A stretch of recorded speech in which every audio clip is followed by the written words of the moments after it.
Hello everyone, welcome to Devra tutor.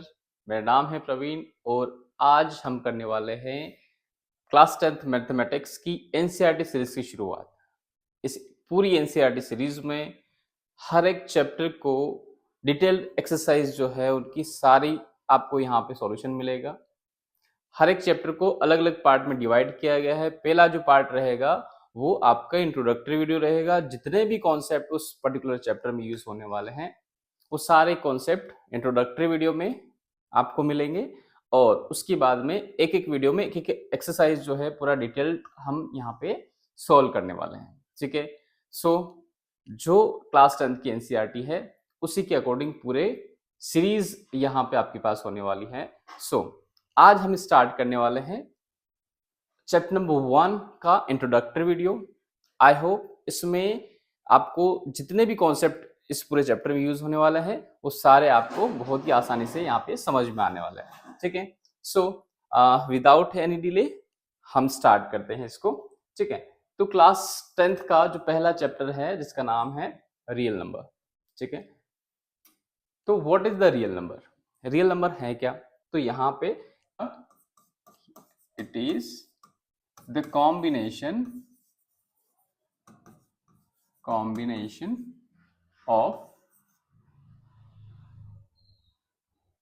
a rational number and irrational number। क्या मतलब हुआ इसका? इसका मतलब आप यहाँ पे समझेंगे कि जो रियल नंबर है आपका उसको दो पार्ट में हम यहाँ पे डिवाइड कर सकते हैं कि दोनों का कॉम्बिनेशन होगा। फर्स्ट है rational number and second one is irrational number. इन दोनों से मिलकर बनता है अपना रियल नंबर।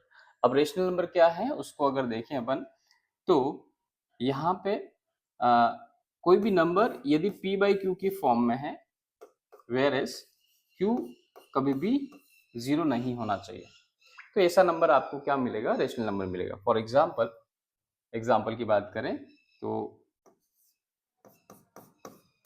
जैसे कि 2/3 हो गया, 5/4 हो गया, 7/9 हो गया, या सारे नेचुरल नंबर जैसे 2 हो गया, 5 हो गया, ये भी रेशनल नंबर होंगे क्योंकि इसके डिवाइड में कुछ नहीं तो अपन 1 लिख सकते हैं।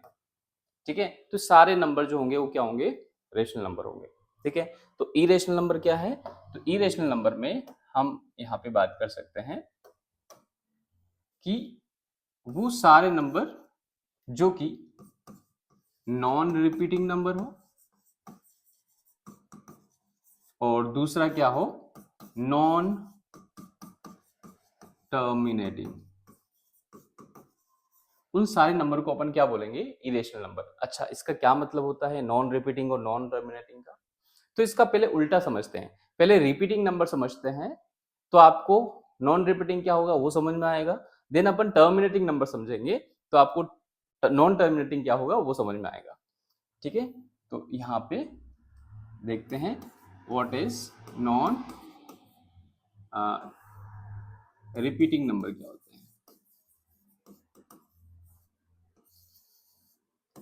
रिपीटिंग नंबर, ठीक है, तो जब अपन रिपीटिंग नंबर की बात करते हैं तो यहाँ पे अपन ऐसे लिख सकते हैं, सपोज मैं 3 से डिवाइड करता हूँ 10 में। ठीक है, तो 3 3 जा 9 एंड 1 बचता है, फिर पॉइंट लगाता हूँ, यहाँ पे एक 0 लगा सकता हूँ, अगेन 3 3 जा 9, अगेन 1 बचा, पॉइंट लग ही रहा है, एक 0 लगा सकता हूँ मैं। तो ये जो प्रोसेस है ये कभी नहीं खत्म होने वाली है ना, ये चलता ही जाएगा चलता ही जाएगा चलता ही जाएगा। तो इसको मैं बोलता हूँ रिपीटिंग। तो ऐसा डिवीजन जिसमें ये जो है कभी भी रिपीट ना हो, है ना, जिसका डिवाइजर का अगर डिविडेंड में अगर डिवाइड होता है तो जो क्वोशंट आता है वो कभी भी रिपीट ना हो, तो उसको अपन क्या बोल देंगे? Repeating, non repeating number. ठीक है, फॉर एग्जांपल जैसे कि आपके पास सपोज 2 का नंबर है, √2 को अपन क्या लिख सकते हैं 1.414 और आगे बढ़ाते जाते हैं, तो ये कभी भी रिपीट नहीं होता है, ठीक है। तो इसको अपन क्या बोलेंगे कि इरेशनल नंबर वो है जो कि क्या है, नॉन रिपीटिंग है, ठीक है। अब नॉन टर्मिनेटिंग का क्या मतलब हुआ, तो नॉन टर्मिनेटिंग का मतलब यहाँ पे हम समझते हैं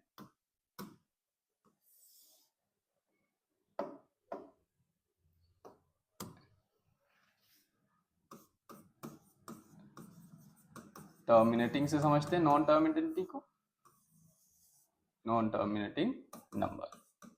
देखिए अगर सपोज मैं 4 से डिवाइड करता हूं 10 को, ठीक है, तो क्या होगा कि 4 2 जा 8 आएगा, कितना बचा है 2, पॉइंट लगाया 0 बढ़ाया 4 5 जा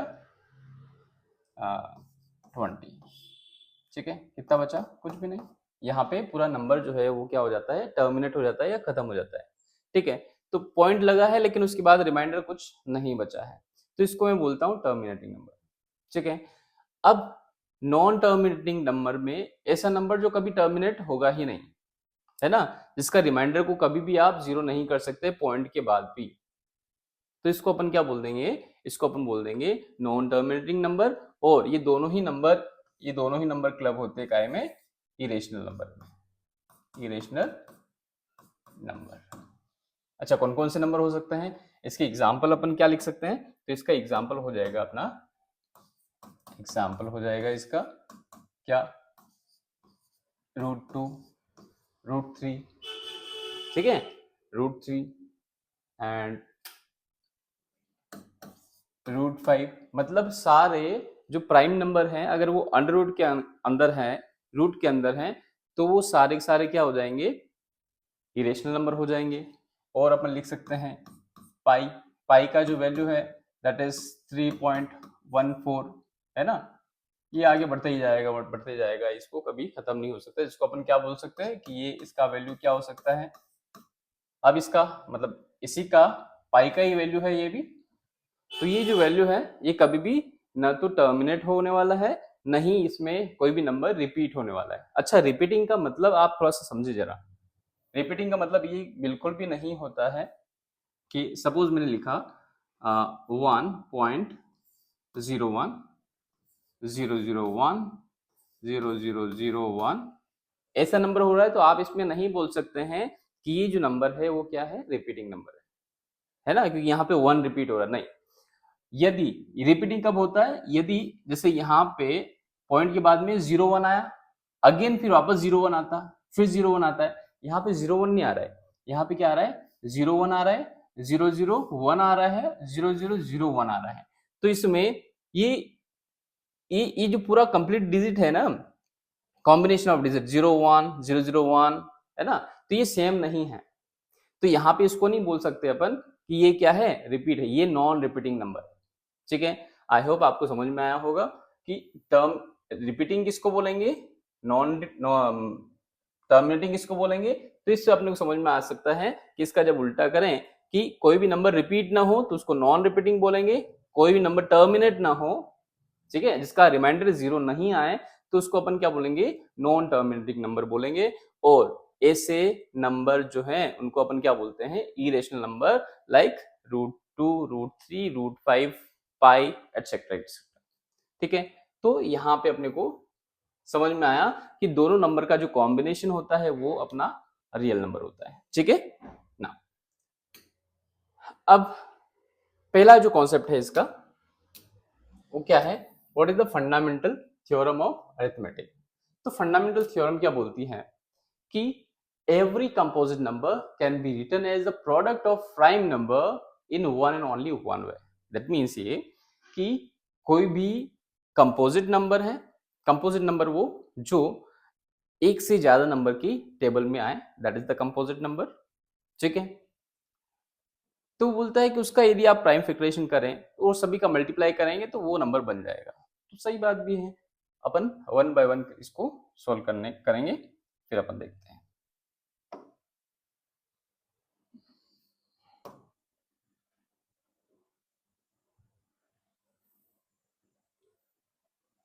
देखें 216 है, इसका प्राइम फैक्टराइजेशन करते हैं।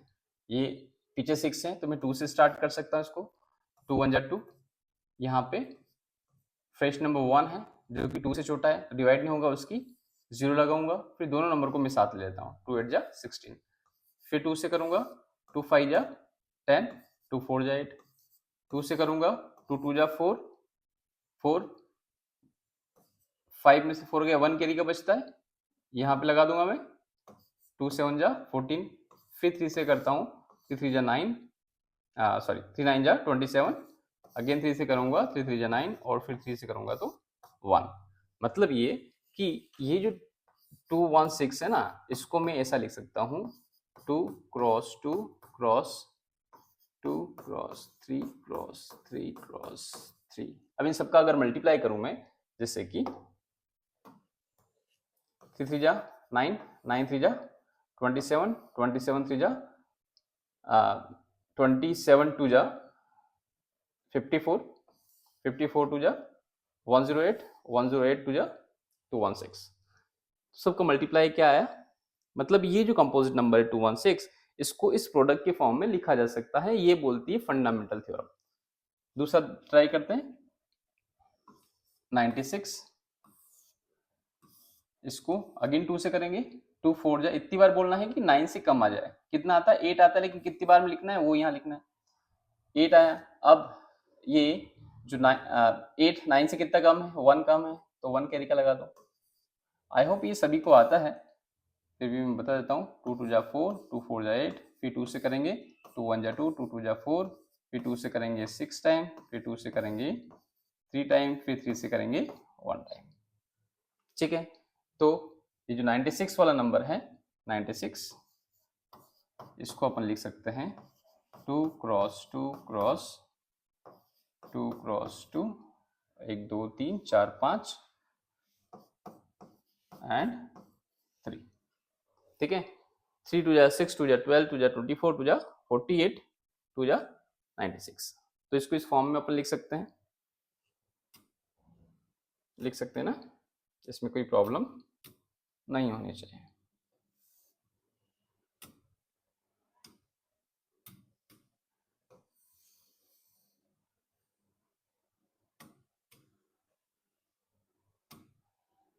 चलिए,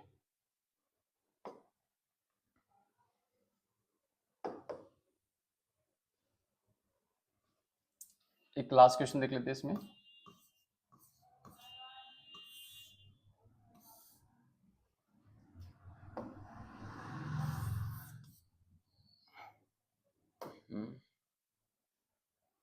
ओके, इसको भी अगेन 2 से करेंगे अपन। 2 6 जा 2 3 जा 0, फिर पीछे 0 है, 2 से करेंगे। 2 3 जा 6, 2 1 जा 2, 2 5 जा 10, फिर 6 6 और 3 9।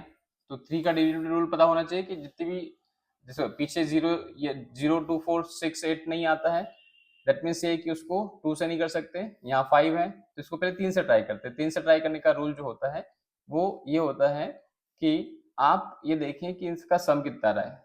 5 + 1 6, 6 + 3 9, तो 3 9 3 की टेबल में आता है, 3 से कट जाएगा। 3 1 जा 3 0 एंड 3 5 जा 15। 0 क्यों लिखा? क्योंकि 1 छोटा है, कोई रिमाइंडर था नहीं यहाँ पे, तो डिवाइड नहीं होगा उसके 0। फिर दोनों नंबर को साथ में लिया, ये आया अपने पास। फिर अगेन 3 से हो जाएगा कि 1 + 0 + 5 दैट इज 6, जो कि 2 की टेबल में आता है। तो यहाँ पर जाएगा 3 3 जा 9 एंड 3 5 जा, फिर अगेन ये आ जाएगा अपने पास 5 की टेबल में 7 टाइम्स, और ये 7 की टाइम में 7 की टेबल में 1 टाइम। तो यहाँ पे भी अपन लिख सकते हैं कि ये जो इसको 2 0 1 2 6 0 को अपन 2 cross 2 cross 3 cross 3 cross 5 cross 7 अपन लिख सकते हैं। इसमें कोई प्रॉब्लम आपको नहीं होनी चाहिए। इसको बोलते हैं अपन फंडामेंटल थ्योरम ऑफ अरिथमेटिक, कि कोई भी कंपोजिट नंबर है उसको उसके प्राइम फैक्टर के फॉर्म में अपन मल्टीपल में लिख सकते हैं। ठीक है ना। अब बात आती है एलसीएम और एचसीएफ की। तो प्राइम फैक्टराइजेशन से एलसीएम और एचसीएफ कैसे निकालते हैं उसको अपन देखते हैं। तो दोनों ही जगह सेम नंबर है, एक जगह एचसीएफ निकालना है और एक जगह एलसीएम निकालना है। तो कैसे निकालेंगे, तो पहले इनका प्राइम फैक्टर अपन कर लेते हैं, ठीक है। सपोज मेरे पास 96 है, 96 का मैं प्राइम फैक्टर कर रहा हूँ। 2 से करूंगा, 2 4 जा 8, 1 कैरी का, 2 8 जा 16, फिर 2 से करूंगा, 2 2 जा 2 4 जा, फिर 2 से करता हूँ, 2 1 जा 2 2 जा, फिर 2 से कर दूंगा, 2 6 जा 12, फिर 2 से करता हूँ 3 आएगा, फिर 3 से करूंगा 1 आएगा। अब 120 में क्या है अपने को, 120 का कर दें, 2 से करेंगे 60 आएगा, फिर 2 से करेंगे 30 आ जाएगा, फिर 2 से करेंगे इसका आधा 15 हो जाएगा, फिर 3 से करेंगे 5 हो जाएगा, और फिर 5 से करेंगे 1 हो जाएगा, ठीक है। तो ये है अपने पास प्राइम फैक्टर अपन ने निकाल लिए इसके। तो आप देखें, जब अपन एचसीएफ करते हैं, समझिए जरा, जब अपन एचसीएफ निकालते हैं, एचसीएफ, तो नंबर को लिख लेते हैं अपन। 96 को अपन क्या, 2 क्रॉस 2 क्रॉस 2 क्रॉस 4 5 एंड 3 लिख लिया। 120 को अपन ने लिख लिया, 3 बार 2 है एंड 1 बार 3 है, 1 बार 5 है। एचसीएफ में आपको देखना है कि दोनों इसमें कॉमन कितने आ रहे हैं। कॉमन मतलब एक जैसे किस किस में आ रहे हैं, जैसे 2 इसमें भी है इसमें भी है, तो एक 2, एक पेयर में से एक बाहर निकालना है, वो लिख देंगे। यहाँ भी 2 है, यहाँ भी 2 है, तो अपन मल्टीप्लाई लगा के यहाँ पे ऐसे लिख देते हैं, 2 इंटू 2 इंटू 2। फिर 2 यहाँ, लेकिन यहाँ पे नहीं है तो वो नहीं लिखेंगे। फिर 3 यहाँ पे है, यहाँ पे है, तो एक बार 3 लिख देंगे। तो कितना हुआ, 2 2 जा 4, 4 2 जा 8, 8 3 जा 24, कितना आया 24। तो जो एचसीएफ आया है दोनों नंबर का जो एचसीएफ आया है अपने पास, वो कितना आया है 24, ठीक है, समझ में आया। ऐसे ही एलसीएम निकालते हैं, तो एलसीएम, इसका एलसीएम निकालते हैं, तो एलसीएम में भी अगेन आपको वही करना है। पहले 96 को फैक्टराइज करेंगे यहाँ पे, जैसे कि 2 cross 2 cross 2 cross 2 cross 4 5 and, ठीक है। अगेन जब 120 को करेंगे तो यहाँ पे अपन लिख देंगे 2 क्रॉस 2 क्रॉस 2 क्रॉस 3 क्रॉस 5। यहाँ तक ओके है। इसको अपन ने क्या बोला कि ये इसका क्या है, प्राइम फैक्टर जो अपन ने यहाँ पे निकाला। अब जब एलसीएम की बात आती है, तो एलसीएम में आपको यहाँ पे एक चीज का ध्यान रखना है कि इस पूरे ऊपर वाले लाइन में और नीचे वाले लाइन में, जैसे पहला नंबर 2 है, 2 कितने टाइम्स में, तो यहाँ पे देखेंगे आप 1 2 3 4 5 टाइम पहली वाली रो में है, नीचे वाली रो में 1 2 3 टाइम्स है। तो ज्यादा किस में है, ऊपर वाली में, तो ज्यादा वाला लिख देंगे आप, 5 बार वाला लिख देंगे, 1 2 3 4 एंड 5, ठीक है। फिर नीचे वाले को नहीं लिखेंगे, नीचे वाले को क्या कर देंगे, काट देंगे अपन, इसको ऐसे कट कर देंगे, है नहीं भी करे तो कोई दिक्कत नहीं। अब 3 ऊपर 1 टाइम, नीचे 1 टाइम, तो एक बार 3 को लिख देंगे। अब यहाँ पे 5 नहीं है पहली लाइन में, लेकिन दूसरी लाइन में क्या है, दूसरी लाइन में 5 है, दूसरी लाइन में 5 है, तो एक बार 5 को लिख देंगे। जो ज्यादा बार रिपीटेशन है वो आपने लिखना है। पहली लाइन में बिल्कुल भी नहीं है, दूसरी लाइन में एक बार 5 है, तो आपको पहली बार वाला 5 लिखना है, ठीक है। चलो अब इसका मल्टीप्लाई कर दो, 5 3 जा 15, 15 2 जा 30, 32 जा 60, 62 जा 120, 122 जा 240, 242 जा 480, ठीक है। अब इसका मतलब क्या हुआ वो समझ लेते हैं, फिर अपन आगे बढ़ते हैं। एचसीएफ का मतलब ये है कि वो सबसे हाईएस्ट नंबर जिसकी टेबल में 96 भी आता है और जिसकी टेबल में 120 भी आता है, ये एचसीएफ का मतलब हुआ। मतलब एक ऐसा नंबर निकालना है आपको जिससे जो गिवन नंबर है उसमें डिवाइड हो जाए, ठीक है। अब जब एलसीएम की बात करते हैं, तो इन दोनों की कॉम्बिनेशन से ऐसा एक नंबर निकालना है, उस नंबर जो निकाला है ना, उस नंबर में 96 का और 120 का पूरा पूरा डिवाइड हो जाए तो इसको अपन क्या बोलते हैं, ये सबसे छोटा नंबर है जिसमें इन दोनों से डिवाइड होगा, इसको अपन क्या बोलेंगे, एलसीएम। ठीक है, तो प्राइम फैक्टराइजेशन की हेल्प से अपन एचसीएफ और एलसीएम कैसे निकाला वो अपन ने समझा। अपन आगे बढ़ते हैं। What is the relation between HCF and LCM? HCF और एलसीएम के बीच में क्या रिलेशन है वो थोड़ा सा देखते हैं। सपोज यहां पे लिख दिया आपने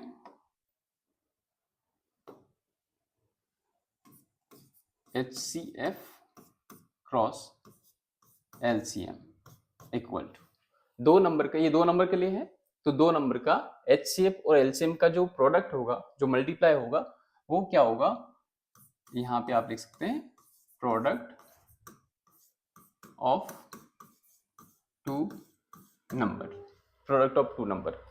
एक ये अपने पास हो जाएगा यहां पे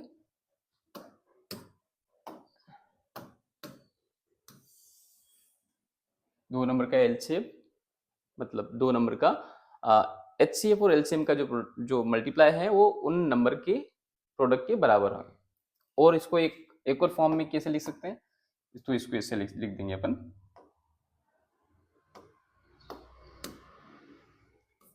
HCF and multiplied by LCM equal to number 1 multiplied by number 2। दो नंबर दिया है तो पहले नंबर का मल्टीप्लाई दूसरे नंबर में करेंगे तो वो किसके बराबर होना है, HCF और LCM के बराबर होना है ना। इसको अपन एप्लीकेशन में भी करेंगे इसका कि एक्चुअल में होता कैसे है। ठीक है, तो ये दोनों रिलेशन है वो आपको पता होना चाहिए कि HCF और LCM में रिलेशन अगर आता है तो अगर प्रोडक्ट ऑफ टू नंबर दिया है तो भी आपका ओके होना चाहिए, और यदि नंबर 1 नंबर 2 का मल्टीप्लाई इस एक्सप्रेशन में लिखा है तब भी आपको उसमें कंफ्यूजन नहीं होना चाहिए। ठीक है, अब इसका एक क्वेश्चन करते हैं। हाँ, एक क्वेश्चन यहीं पे कर लेते हैं अपन, फिर अपन उसके बाद में आगे बढ़ते हैं। सपोज अपन ने प्रीवियस क्वेश्चन में लिया 96 और 120, इसका HCF कितना है 24 और LCM कितना है 480। ठीक, ये समझ में आया। अब इस रिलेशन से उसको कैसे निकालते हैं, इस रिलेशन से उसको अपन कैसे निकालते हैं वो देखेंगे थोड़ा सा।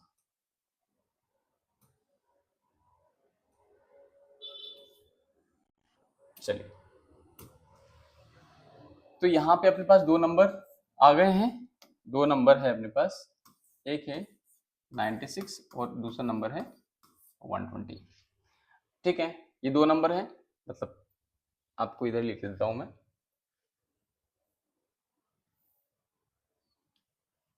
मतलब क्वेश्चन कुछ ऐसा हो जाएगा, find LCM if LCM of, आप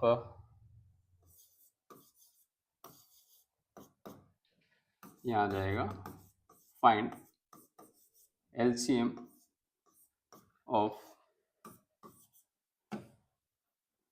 96 and 120।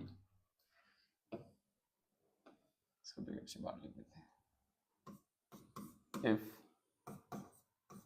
HCF of both number is 24। दोनों नंबर का अगर HCF आपके पास 24 है तो LCM क्या होगा, तो इस फॉर्मूले की हेल्प से अपन वो निकालने की कोशिश करते हैं। देखिए कैसे करेंगे, तो यहाँ पे अपन लिख देते हैं सबसे पहले तो HCF इंटू LCM। यहाँ पे दो नंबर अलग अलग दे रखे तो नंबर 1 मल्टीप्लाइड बाय नंबर 2। अब यहाँ पे समझिए जरा, HCF यहाँ पे अपने को कितना दिया है 24, कितना दिया है यहाँ पे HCF 24 यहाँ पे दिया हुआ है, और LCM सपोज अपने को नहीं मालूम है। नंबर 1 जो अपने पास 96 है और नंबर 2 अपने पास कितना है 120। ठीक है, तो यहाँ पे LCM निकाल सकते हैं 96 डिवाइड बाय, तो ये मल्टीप्लाई कर रहा है तो इधर डिवाइड में आ जाएगा, इसको काट सकते हैं अपन, तो इसको काट देंगे, कट जाएगा ये कट जाएगा 24, 4 जा 96 होता है, यस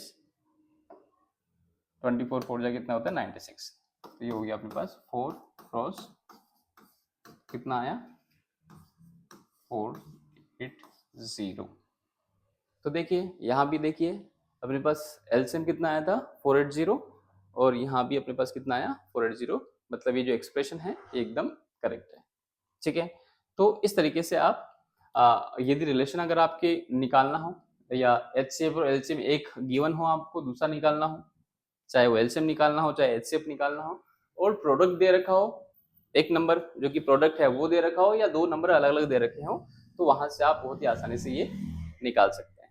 ठीक है, अब लास्ट कॉन्सेप्ट है इसमें, अपने को ये प्रूव करना रहता है इसमें। ठीक है, कि how to prove that √5 is irrational. तो देखो जरा इसको कैसे करेंगे अपन, √5 को इरेशनल अपने को बताना है। तो सबसे पहले इसमें एक एजम्पशंस अपन करते हैं, इसको जब अपन सोल्व करेंगे ना, तो एजम्पशंस क्या होगा, late assume that assume contrary that √5 is a rational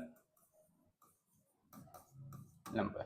क्या एज्यूम करना है, एक कॉन्ट्ररी एज्यूम करना है कि √5 क्या है, एक रेशनल नंबर है।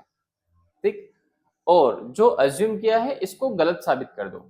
यदि आपने गलत साबित कर दिया दैट मीन्स ये वो रेशनल नहीं है, वो क्या है, इरेशनल है। तो अपन पूरा एक प्रोसेस करेंगे, उसके बाद में उसको क्या करेंगे, उसको गलत प्रूव कर देंगे। तो देखो कैसे करेंगे। तो सबसे पहले आपको क्या करना है, तो जैसे आपने बोल दिया है कि रेशनल नंबर है, तो √5 यहाँ लिखेंगे। रेशनल नंबर है तो रेशनल नंबर किस फॉर्म में होता है, a/b की फॉर्म में होता है। तो यहाँ लिख देंगे a and b are integer and co-prime number। co-prime number, co-prime number का मतलब होता है जो कि इन दोनों का कोई भी कॉमन फैक्टर नहीं हो सकता, इसका मतलब होता है को-प्राइम। ठीक है, अभी ऐसा है तो अपन क्या कर देंगे, इसका मल्टीप्लाई कर देंगे।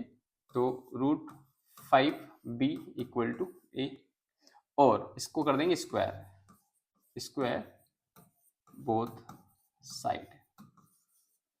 इसका स्क्वायर करेंगे तो अपने पास कितना आएगा, √5b का स्क्वायर एंड a का स्क्वायर। ठीक है, तो यहाँ पे इसका स्क्वायर करेंगे तो 5 का स्क्वायर 5 आ गया और b का स्क्वायर b, तो यहाँ पे ये आ गया। तो इसको अपन क्या लिख सकते हैं, इसको अपन लिख सकते हैं b square equal to a square divide by 5। ये 5 यहाँ मल्टीप्लाई में था, इधर डिवाइड में आ गया। ठीक है, यहाँ तक क्लियर है ये। तो अपन यहाँ पे एक चीज लिख देंगे, क्या लिखेंगे, अपन लिखेंगे कि यहाँ पे देखो a स्क्वायर कैसे डिवाइड हो रहा है, 5 से। a square is divided by 5, then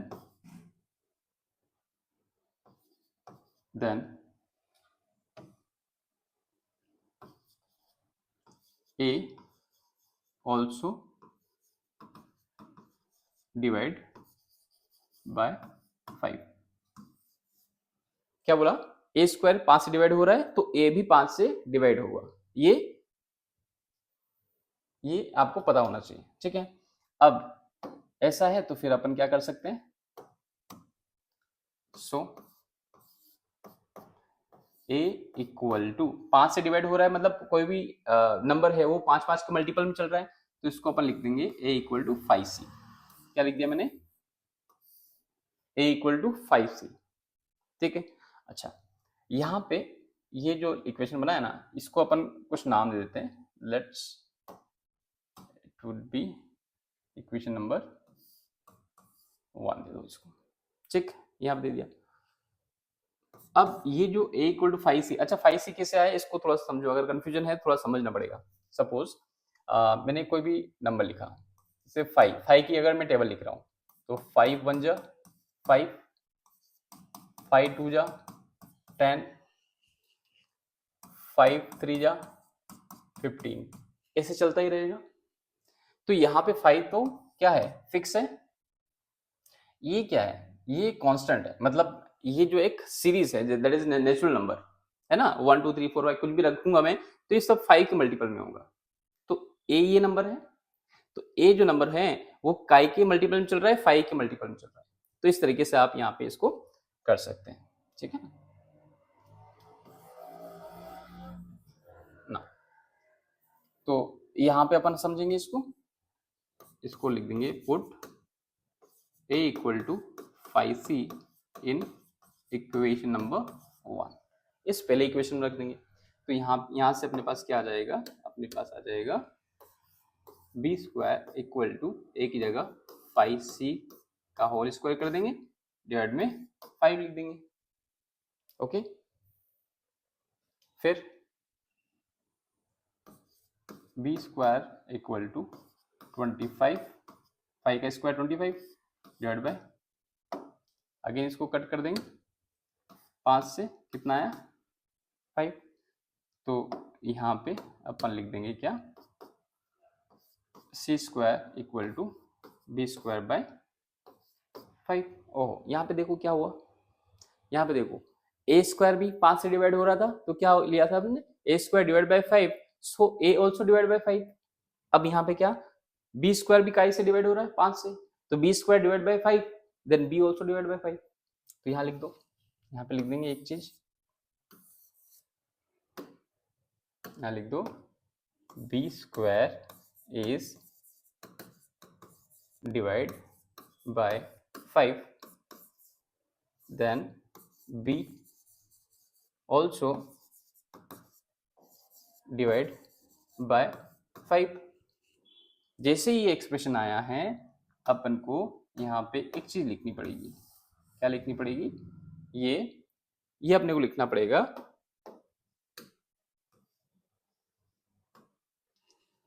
कि हियर, यहाँ पे मैं एक लाइन ड्रॉ कर देता हूं,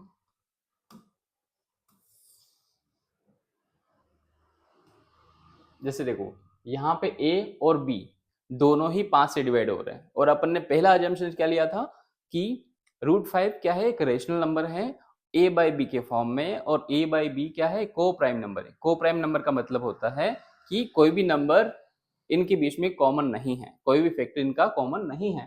तो यहाँ पे आप लिख सकते हैं, क्या लिख सकते हैं, yes here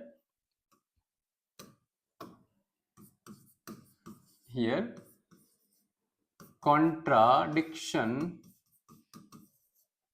is arise because A and B are not co-prime, क्या है, वो co-prime नहीं है। so A by B is not rational, है ना, not rational, which is equal to √5। तो यहां लिख देंगे लास्ट में, so that √5 is irrational number। इतना सा लिखना है। एक बार आप समझेंगे इसको तो प्रोसेस बहुत ही आसान लगेगी आपको। वापस से समझा देता हूँ, √5 क्या है, इरेशनल अपने को प्रूव करना था, तो अपन ने क्या कर दिया, उसको पहले रेशनल एज्यूम किया, ठीक है। तो रेशनल एज्यूम किया, तो रेशनल एज्यूम करने में ए बाई बी की फॉर्म में लिखना पड़ता है रेशनल नंबर को, ए बाई बी यहाँ पे को प्राइम नंबर होने चाहिए। फिर अपन ने क्रॉस मल्टीप्लाई किया, बी का मल्टीप्लाई इधर कर दिया, स्क्वायर कर दिया दोनों साइड में, फिर स्क्वायर किया, नेक्स्ट प्रोसेस में क्या आया, ए स्क्वायर डिवाइड बाई 5, तो ए भी डिवाइड 5 होना चाहिए, ओके। जब ये जैसे a डिवाइड बाई 5 होना चाहिए, तो a क्या हो गया, 5 के मल्टीपल में चल रहा है, c यहाँ पे नेचुरल नंबर हो सकता है। तो अब ये वैल्यू इसमें पुट करेंगे, तो अगेन अपने पास क्या आया, यहाँ पे देखिए b square equal to, square खोलेंगे 25 c² डिवाइड बाई 5, जैसे ये है तो 5 को जैसे नीचे लेके आए b square divide by 5, that means ये कि बी स्क्वायर तो 5 से डिवाइड हो सकता है, लेकिन बी 5 से डिवाइड होगा, बट ए और बी दोनों 5 से डिवाइड हो रहे हैं। Here contradiction is arise, contradiction मतलब विरोधाभास। क्यों? क्योंकि ए और बी क्या है, को प्राइम नहीं है, को प्राइम नहीं है तो ये रेशनल नंबर भी नहीं होंगे, और ये √5 के इक्वल है। ठीक है, जब रेशनल नंबर नहीं है √5 तो क्या होगा, इरेशनल नंबर। ठीक है, तो ये जो कॉन्सेप्ट मैंने बताया 4-5, यही आपके इस पूरे चैप्टर में आपको काम में आने वाले हैं। आई होप आपको ये जो इंट्रोडक्टरी वीडियो है वो आपको समझ में आया होगा। अब नेक्स्ट क्लास जो होगी उसमें जो एक्सरसाइज नंबर 1.1 है रियल नंबर का, वो पूरा हम यहाँ पे सोल्व करने वाले हैं। सो इसी के साथ thank you so much, keep learning.